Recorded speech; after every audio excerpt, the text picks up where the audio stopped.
जब एक तोता बोलने लगा तो देखें उसके साथ क्या हुआ।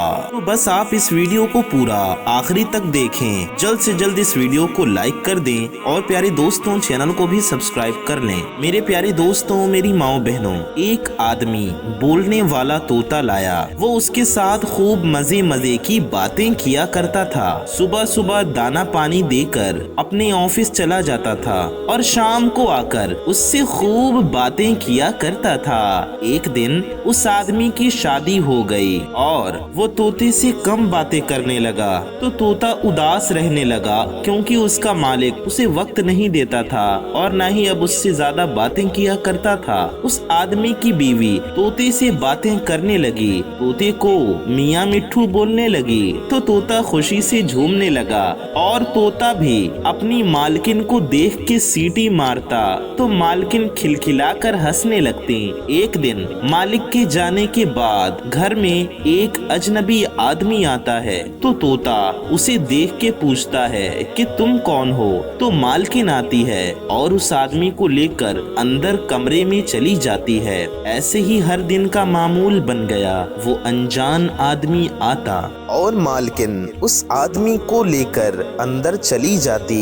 एक दिन तोते को गुस्सा आ गया। जब वो आदमी आता है तो तोता उसे मुखातिब करते हुए पूछता है कि ऐ आदमी, तुम कौन हो, मालकिन के साथ अंदर क्या करते हो। तो इतने में मालकिन आ जाती हैं और कहती है, मिट्ठू मियाँ ये मेरा भाई है, कह के दोनों रूम के अंदर चले जाते हैं। जब वो आदमी जाने लगता है तो तोता कहता है, आज मालिक को आने दो, मैं सब कुछ बता दूंगा। वो दोनों परेशान हो जाते हैं। तो औरत अपने आशिक से कहती है कि इसको ठिकाने लगाना होगा और वो औरत एक बैग लाती है और उसमें तोते को डाल देती है और अपने आशिक से कहती है कि इसे कहीं ले जाकर मार दो। उसका आशिक बैग लेकर बाहर जाता है। बैग के अंदर बैठा तोता सोचता है कि आखिर मेरी क्या गलती थी, क्या बोलने की सजा मिल रही है। तोता आदमी से कहता है कि मेरी तुमसे कोई दुश्मनी नहीं है, तुम बस मुझे छोड़ दो, मैं तो आजाद होना चाहता हूँ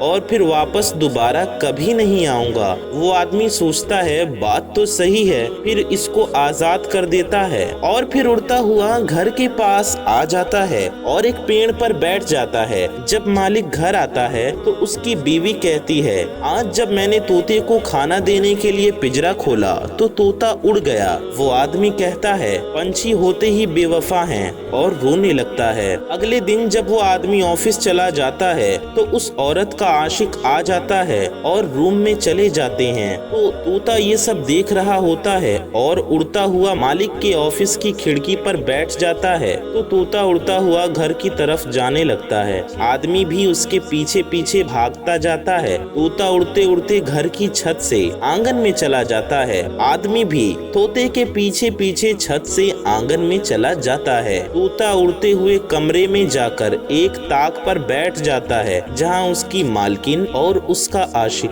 गलत काम कर रहे होते हैं। आदमी भी तोते के पीछे जब कमरे में जाता है तो अपनी बीवी को उसके आशिक के साथ देख लेता है और अपनी बीवी को तलाक देकर घर से निकाल देता है। आदमी सोचने लगता है कि असली वफादार कौन है। जिससे मैंने शादी करी वो तो बेवफा निकली और जिसको मैंने पिंजरे में कैद कर रखा असल में वही वफादार निकला। मेरे प्यारे दोस्तों, वफादारी एक अजीम तोहफा है जो हर किसी को नसीब नहीं होती। दोस्तों, इस वाक़े से हमें ये सीख मिली, वफादार लोग नसीब से मिलते हैं और जब मिल जाएं तो उनकी कद्र करनी चाहिए। कई बार बेजुबान जानवर भी कुछ इंसानों से ज्यादा वफादार निकलते हैं।